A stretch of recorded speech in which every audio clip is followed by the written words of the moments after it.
મહાલક્ષ્મી ચ વિદ્મહે વિષ્ણુપત્નીશ્ચ ધીમહિ તન્નો લક્ષ્મી પ્રચોદયાત.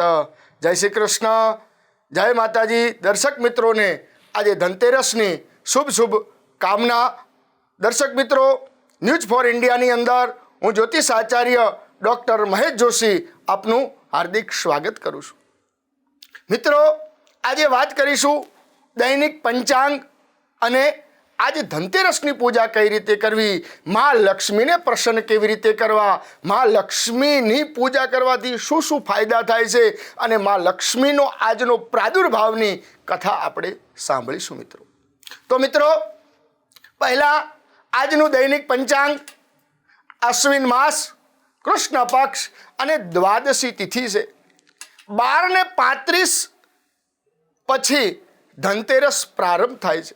હસ્ત નક્ષત્ર, વિષકુંભ યોગ અને તૈતિલ કરણ છે. આજે કન્યા રાશિનો ચંદ્ર છે. મિત્રો, પહેલા તો આપણે વાત કરીએ ધનતેરસ. ધનતેરસ એટલે ધન પૂજા અને ધન્વંતરીની પૂજા. તો મા લક્ષ્મીનો આજે પ્રાદુર્ભાવ થયો હતો. સમુદ્ર વસને દેવી પર્વતસ્તન મંડલે વિષ્ણુ પત્ની નમસ્તુભ્યામ પાદ પ્રક્ષક સ્વમક્ષમી.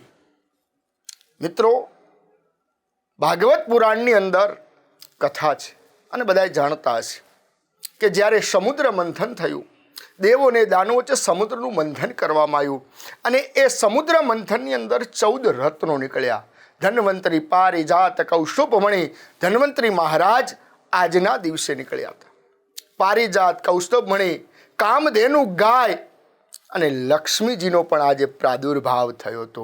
એટલે સમુદ્ર વસને દેવી એ લક્ષ્મીજીનો પ્રાદુર્ભાવ થયો અને લક્ષ્મીની આજનો દિવસ એ લક્ષ્મી પૂજા અને ધન્વંતરીની પૂજા છે.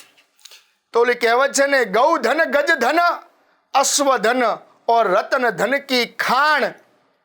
આ બધાએ ધનની પૂજા છે. આ ધનની પૂજા છે. ધનની પૂજા એટલે મિત્રો, આપણે જે કરન્સી નોટો છે, ચલણી નોટો છે, એ નોટોની પૂજા કરી છે, એ ધન પૂજા નથી. સાચું નાણું તો કયું?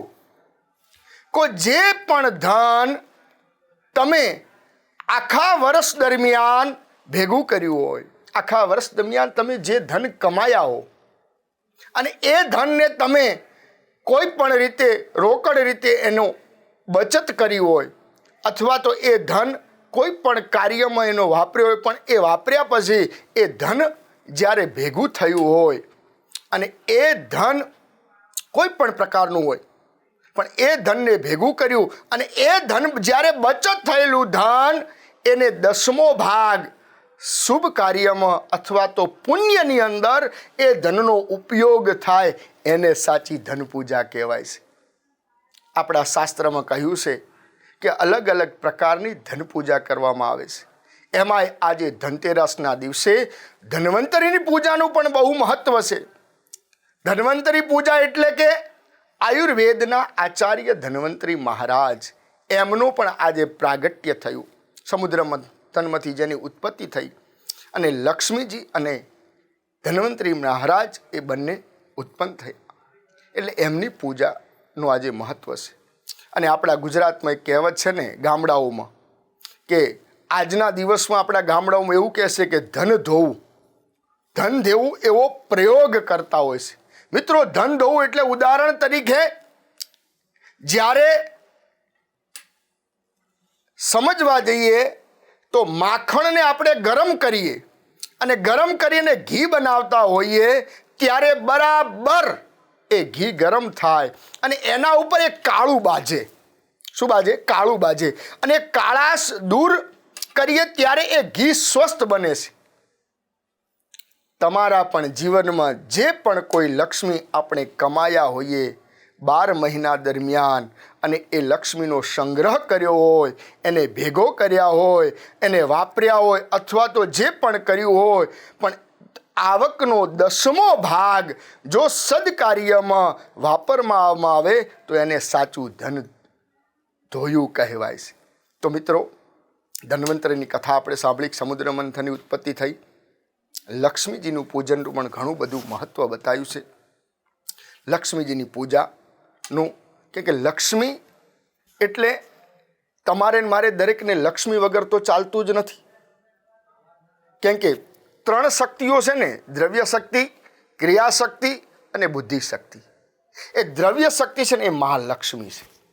અને મહાલક્ષ્મીનું પૂજન અક્ષસ્ત્ર પરસુમ ગદે સુકુલિસમ પદ્મમ ધનુષ કુંડિકામ દંડમ શક્તિ મસીમ ચ ચર્મ જલજમ ઘંટામ સુરાભાજનમ શૂલમ પાસસુ દર્શને ચ દધતિમ હસ્તે પ્રસન્નાનનામ શૈવે શૈરી ભમર્દની મિહમહામ લક્ષ્મીમ સરોજ સ્થિતામ.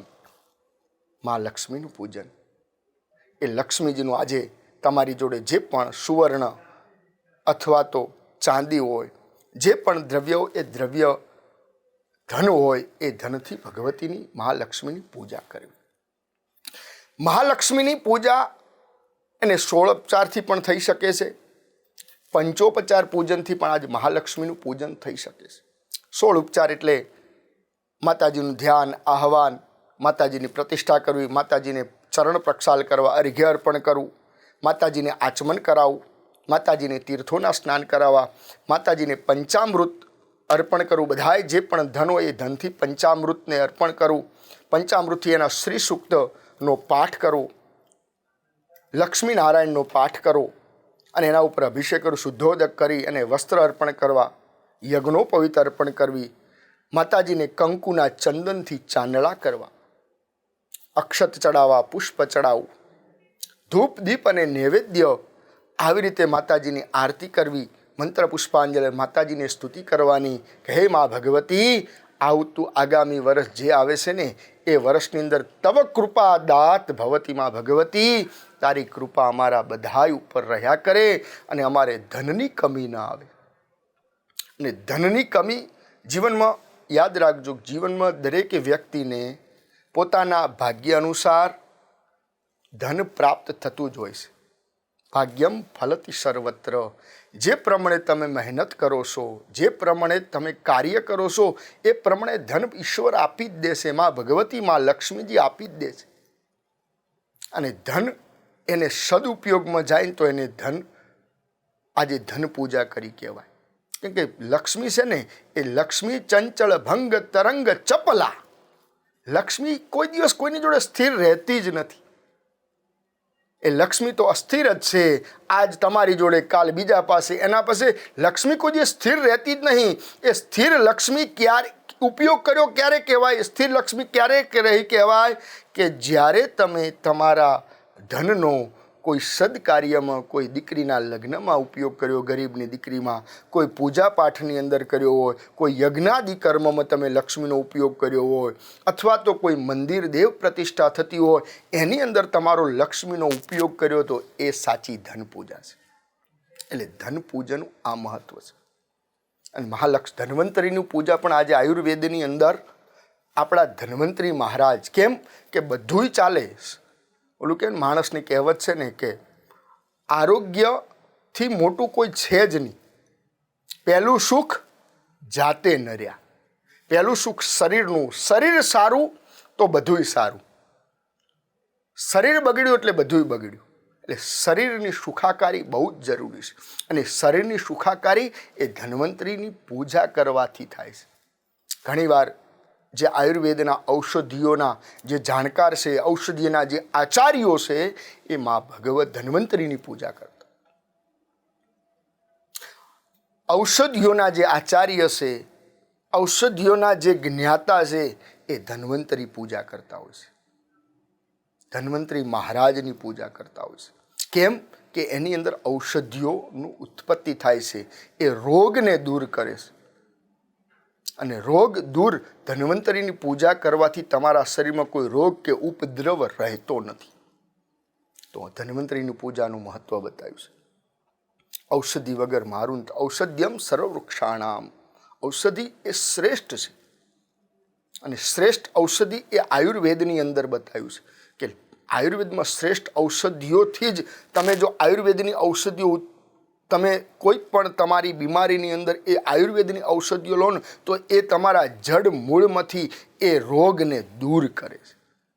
એટલે ધન્વંતરીની પૂજાનું પણ બહુ જ મહત્ત્વ બતાવ્યું છે. આજના દિવસે સમુદ્રની અંદરથી ધન્વંતરીના મહારાજ અમૃતનો કળશ લઈને નીકળ્યા હતા અને અમૃતનો કળશ લઈને નીકળ્યા ત્યારે દાનવો એ અમૃત લેવા માટે એમની પાછળ પડ્યા અને પાછળ પડતા પડતા ધન્વંતરી મહારાજ એની હાથમાંથી દાનવો અમૃતનો કળશ લઈને નાસી ગયા અને જે અમૃત કળશના જ્યાં જ્યાં ટીમ્પા પડ્યા એ જગ્યા હાલની તારીખમાં કુંભના મેળા ભરાય છે.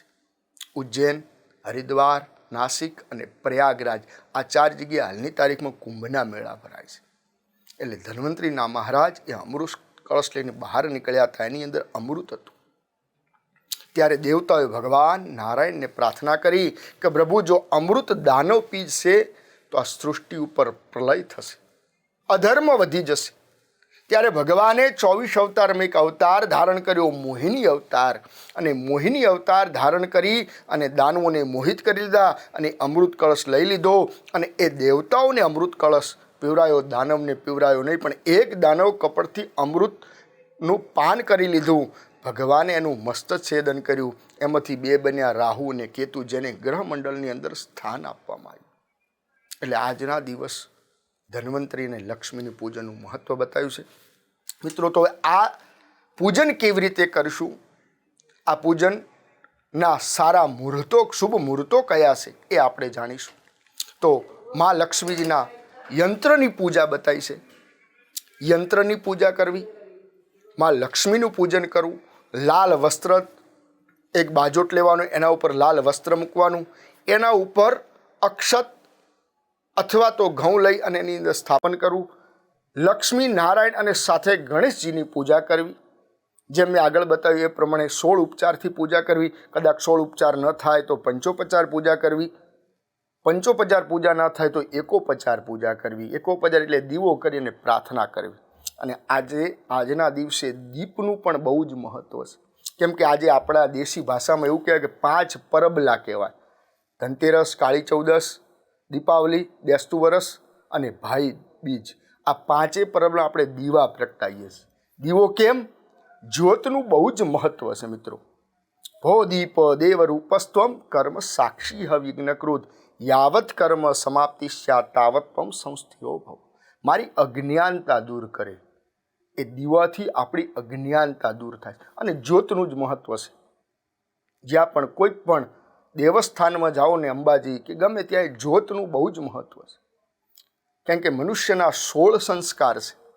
તો 16 સંસ્કારની અંદર જ્યોતનો દીવો જ પ્રગટાવવામાં આવે. જ્યારે બાળકનો જન્મ થાય ત્યારે પણ છઠ્ઠીના દિવસે દીવો જ પ્રગટાવવામાં આવે ને વિધાતાને પ્રાર્થના કરવામાં આવે કે આના લેખ સારા લખજો. અને એ જ બાળક જ્યારે 100 વર્ષનું આયુષ્ય પામીને મૃત્યુ પામે ત્યારે પણ એને ચોકા ઉપર દીવો કરવામાં. કેમ કે દીવો એક જ્યોતનું પ્રતીક. દીવો આપણા અંતરના અંધકાર દૂર. એટલે દીવા પ્રગટાવવાનું પણ બહુ મહત્ત્વ છે. દીવાની પૂજા કરવી, ધૂપ દીપ અને નૈવેદ્ય અર્પણ કરવું માતાજીને. નૈવેદ્યમાં માતાજીને રક્ત એટલે લાલ કલરની કોઈ પણ સામગ્રી કે કોઈ દ્રવ્ય, મીઠાઈ, મિષ્ટ માતા ભગવતીને અર્પણ કરવું. રક્ત પુષ્પ માતાજીને અર્પણ કરવું. કમળનું પુષ્પ જ કમળનું પુષ્પ અર્પણું.